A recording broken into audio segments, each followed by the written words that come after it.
ಆಕಾಶವಾಣಿ ಭದ್ರಾವತಿ. ಮೊಬೈಲ್ಗೆ ಬರುವ ಅನಗತ್ಯ ಸಂದೇಶಗಳಿಗೆ ತಡೆ ಈ ಕುರಿತು ಟ್ರಾಯ್ನ ಪ್ರಾದೇಶಿಕ ಮುಖ್ಯಸ್ಥರು ಮತ್ತು ಮಾರ್ಗದರ್ಶಕರಾದ ಬ್ರಜೇಂದ್ರ ಕುಮಾರ್ ಮತ್ತು ಸಮಾಲೋಚಕರಾದ ಮುರಳೀಧರ್ ಅವರೊಂದಿಗೆ ಸಂವಾದ.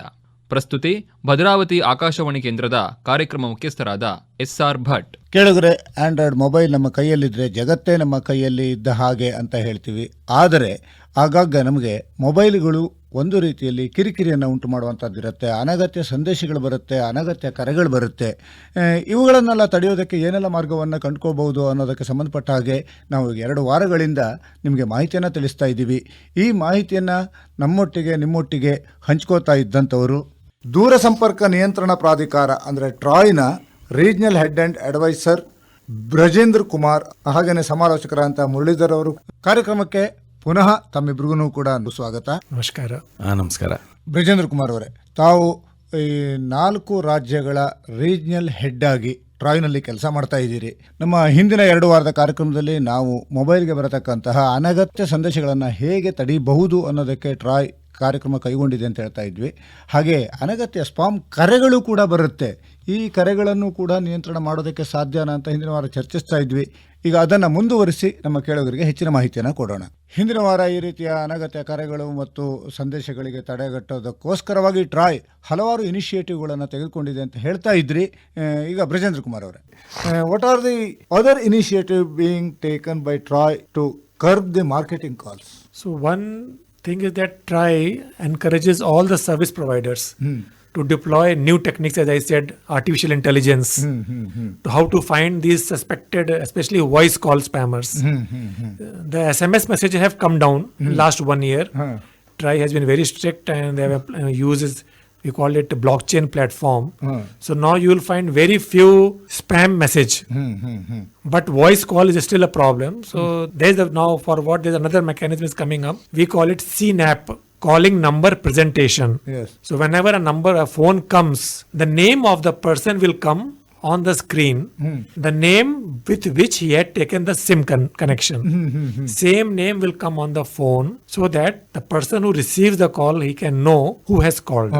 Thing which will come in future. They cannot make a fake identity. ಈಗ ಒಂದಾಗುತ್ತೆ ನೋಡಿದ್ರೆ, ಈಗ ನಾವು ಫೋನ್ ನಂಬರ್ ನೋಡ್ತಿರ್ತೀವಿ. ಈಗ ಬ್ರಜೇಂದ್ರ ಕುಮಾರ್ ಅವರು ಹೇಳ್ತಿದ್ದಾಗ್ಲೇನೆ ವಾಯ್ಸ್ ಕಾಲ್ಗಳ ಹಾವಳಿ ಈಗ ತುಂಬಾ ಆಗ್ಬಿಟ್ಟಿದೆ. ನಾವು ಯಾವ್ದು ಫೋನ್ ಬಂದಿದೆ ಅಂತ ಫೋನ್ ತಗೊಳ್ಳೋದಕ್ಕೆ ಹೋದ್ರೆ ಇಮಿಡಿಯೇಟ್ ಆಗಿ ವಾಯ್ಸ್ ಕಾಲ್ಗಳು ಶುರುವಾಗಿರುತ್ತೆ. ಈಗ ಬ್ರಜೇಂದ್ರ ಕುಮಾರ್ ಹೇಳ್ಬೇಕಿದ್ರೆ ಮೊಬೈಲ್ ನಲ್ಲಿ ನೇಮ್ ಡಿಸ್ಪ್ಲೇ ಆಗುತ್ತೆ, ನೇಮ್ ಬರೋದೇ ಇಲ್ಲ, ಬರೀ ನಂಬರ್ಗಳು ಬರುತ್ತೆ.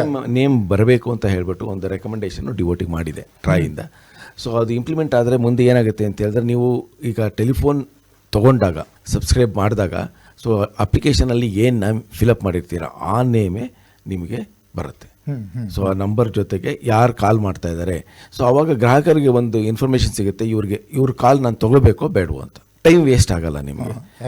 ಗೊತ್ತಿದ್ರೆ ನಾವು ನೇಮ್ ಐಡೆಂಟಿಫಿಕೇಶನ್ ಆಗಬೇಕು ಅಂತ ಹೇಳ್ಬಿಟ್ಟು ಒಂದಿಷ್ಟು ಆ್ಯಪ್ಗಳನ್ನು ಡೌನ್ಲೋಡ್ ಮಾಡ್ಕೊಂಡ್ರು ಕೂಡ ಅಂತಹ ಆ್ಯಪ್ನಲ್ಲೂ ಕೂಡ ಇಲ್ಲಿ ಹೆಸರು ಡಿಸ್ಪ್ಲೇ ಆಗದೆ ಇರುವಂತಹ ಕಾಲ್ಗಳು ಬರ್ತಾ ಇರುತ್ತಲ್ಲ, ಅದು ಥರ್ಡ್ ಪಾರ್ಟಿ ಅಪ್ಲಿಕೇಶನ್. ಅದರಲ್ಲಿ ಸೊ ನಿಮಗೆ ಅದು ಗ್ಯಾರಂಟಿ ಏನಿರಲ್ಲ. ಇದರಲ್ಲಾದ್ರೆ ಈ ರೂಲ್ ಇಂಪ್ಲಿಮೆಂಟ್ ಆದ್ಮೇಲೆ ಸೊ ನಿಮಗೆ ಯಾವ ಹೆಸರು ಬಂದ್ಬಿಡುತ್ತೆ. ಸೊ ಆ ಹೆಸರಲ್ಲಿ ಇದ್ರೆ ನಿಮಗೆ ನಿಮ್ಮ ಕಾಂಟ್ಯಾಕ್ಟ್ ಅಲ್ಲಿ ಇದ್ರೆ ನೀವು ತಗೋತೀರಾ, ನಿಮಗೆ ಬೇಕಾದವ್ರು ಫೋನ್ ಮಾಡಿದ್ದಾರೆ. ಸೊ ಬ್ಯಾಡದೇ ಈ ತರ ಮಾರ್ಕೆಟಿಂಗ್ ಕಾಲ್ ಬಂದ್ರೆ ಅದರಲ್ಲಿ ನೇಮ್ ಗೊತ್ತಾಗುತ್ತೆ. ಸೊ ಹಂಗಾಗಿ ನೀವು ಅದನ್ನ ರಿಜೆಕ್ಟ್ ಸಹಿತ ಮಾಡ್ಬೋದು. ಹಾಗೇನೆ ಈಗ ಬೇರೆ ಡಿಪಾರ್ಟ್ಮೆಂಟ್ನೊಟ್ಟಿಗೂ ಕೂಡ ತಮ್ಮ ಕೊಲಬರೇಷನ್ ಇದೆ ಈ ತರ ಸ್ಪಾಮ್ ಕಾಲ್ಗಳನ್ನು ಕರ್ಬ್ ಮಾಡೋದಕ್ಕೆ. TRAI collaborated with any other departments to curb this spam? Yes, because now mobile is used for different services. So nearly 4 and 5 service providers are there. But the organizations who are using mobile as a platform to provide their service is bank, then your consumer, any e-commerce, or you got stock exchange. Yes. So now use of mobile is for everything nowadays. Yes. So that's why TRAI is talking with other regulators like SEBI, RBI, then Pension Fund Development Authority is there, and Insurance Development Authority, IRDA. Because so many departments are there. So many departments. So all regulators of all these different business regulators, we have found a joint forum of regulators where we discuss how we can have a joint effort to control the spam and scam both. And recently Department of Consumer Affairs Grahak Man Sachivalay, they also came out with some guidelines to protect consumer interest. That also TRAI has collaborated with Ministry Consumer Affairs In central government. in central government. So those guidelines are also now there in place. They made it or already made? Already made guidelines.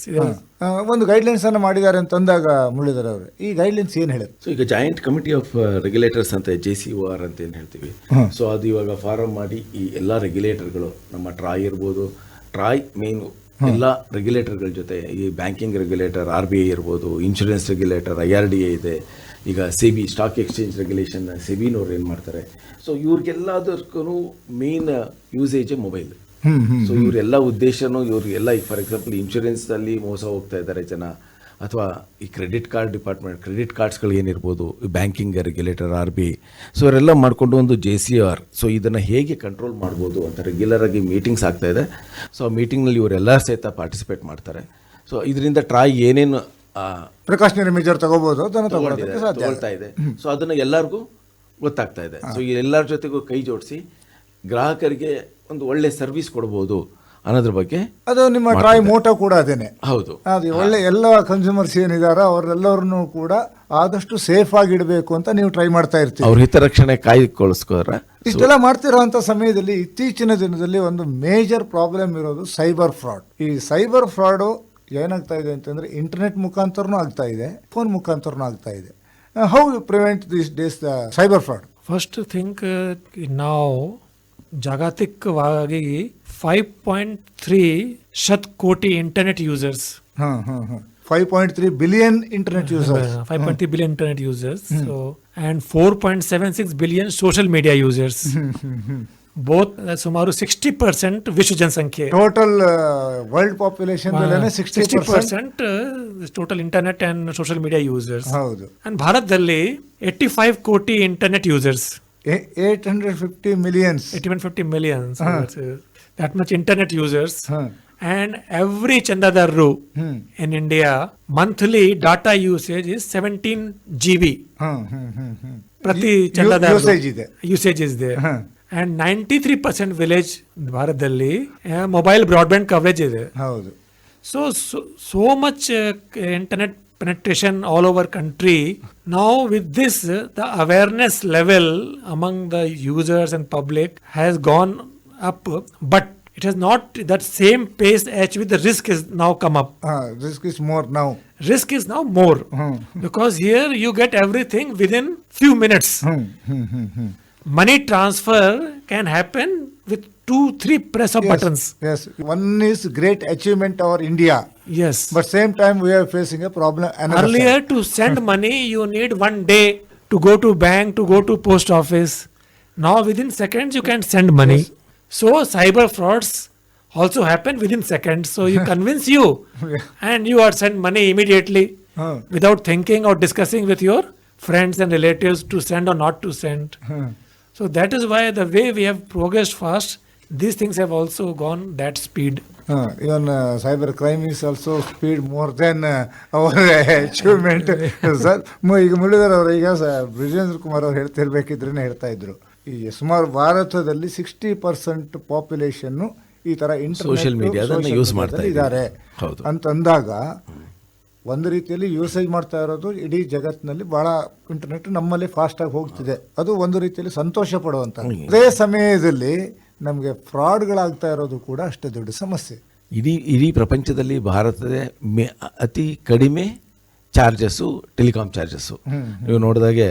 So ಇಂಡಿಯಾದಷ್ಟು ಚೀಪಾಗಿ ಬೇರೆ ಯಾವುದೇ ದೇಶದಲ್ಲಿ ಸಹಿತ telecom ಸೇವೆಗಳು ಸಿಗೋದಿಲ್ಲ.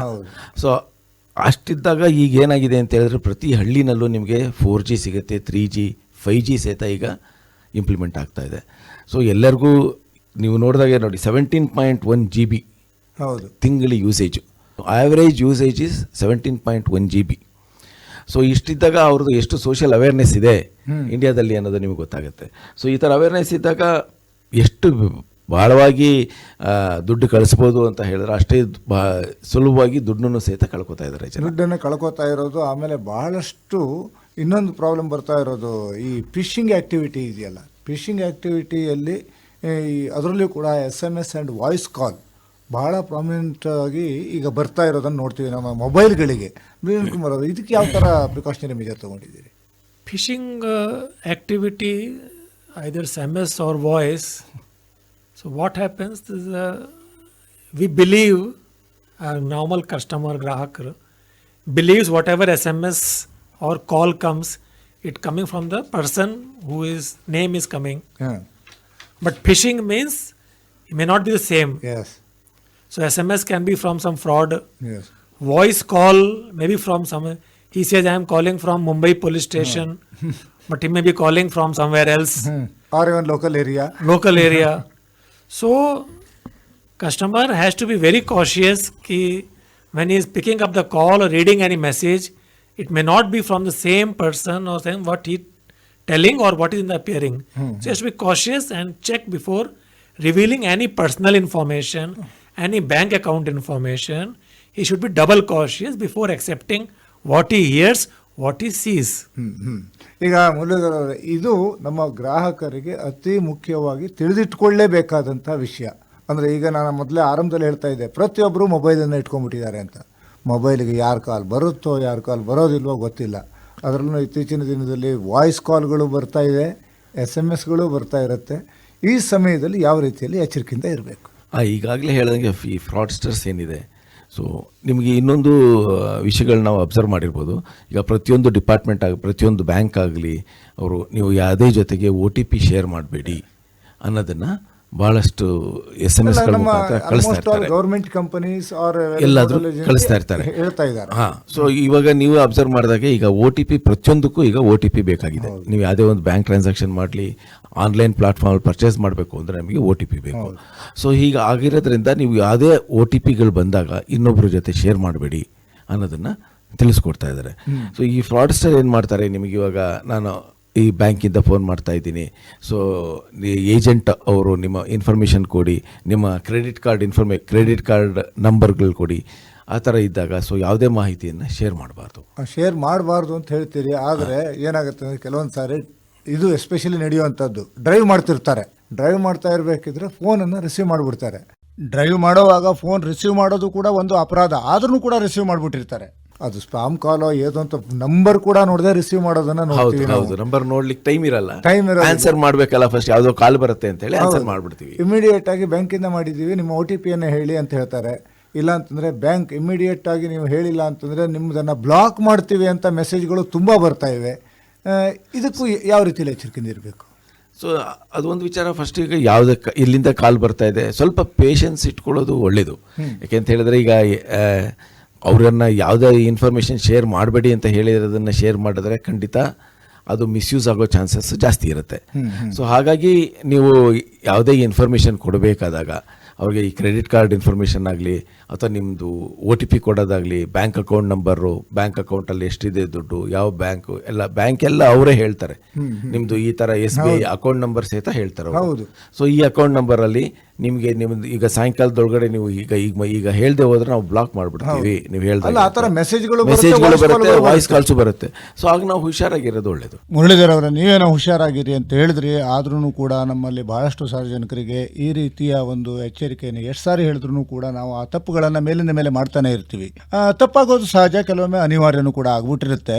ಇಂತಹ ಸಂದರ್ಭದಲ್ಲಿ ಈ ತರಹದ ಫ್ರಾಡ್ ಕಾಲ್ ಇರ್ಬೋದು, ಫೈನಾನ್ಷಿಯಲ್ ಪ್ರಾಬ್ಲಮ್ ಮಾಡಿದ್ದಿರ್ಬೋದು, ವಾಯ್ಸ್ ಕಾಲ್ಗಳಿರ್ಬೋದು, ಇಲ್ಲ SMS ಇಂಥ ಫ್ರಾಡು ನಮಗಾಗಿದೆ ಅಂತಂದಾಗ ನಾವು ಎಲ್ಲಿ ಕಂಪ್ಲೇಂಟ್ ಮಾಡಬೇಕು ಅನ್ನೋದು ಕೂಡ ಬಹಳ ಪ್ರಮುಖ ಆಗಿದೆ.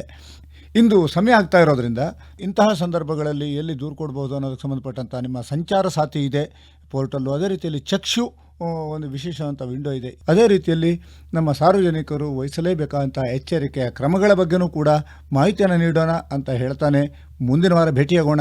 ನಮಸ್ಕಾರ. ಇದುವರೆಗೂ ಮೊಬೈಲ್ಗೆ ಬರುವ ಅನಗತ್ಯ ಸಂದೇಶಗಳಿಗೆ ತಡೆ ಈ ಕುರಿತು ಟ್ರಾಯ್ನ ಪ್ರಾದೇಶಿಕ ಮುಖ್ಯಸ್ಥರು ಮತ್ತು ಮಾರ್ಗದರ್ಶಕರಾದ ಬ್ರಜೇಂದ್ರ ಕುಮಾರ್ ಮತ್ತು ಸಮಾಲೋಚಕರಾದ ಮುರಳೀಧರ ಅವರೊಂದಿಗೆ ಸಂವಾದ ಕೇಳಿದಿರಿ. ಪ್ರಸ್ತುತಿ ಭದ್ರಾವತಿ ಆಕಾಶವಾಣಿ ಕೇಂದ್ರದ ಕಾರ್ಯಕ್ರಮ ಮುಖ್ಯಸ್ಥರಾದ SR ಭಟ್.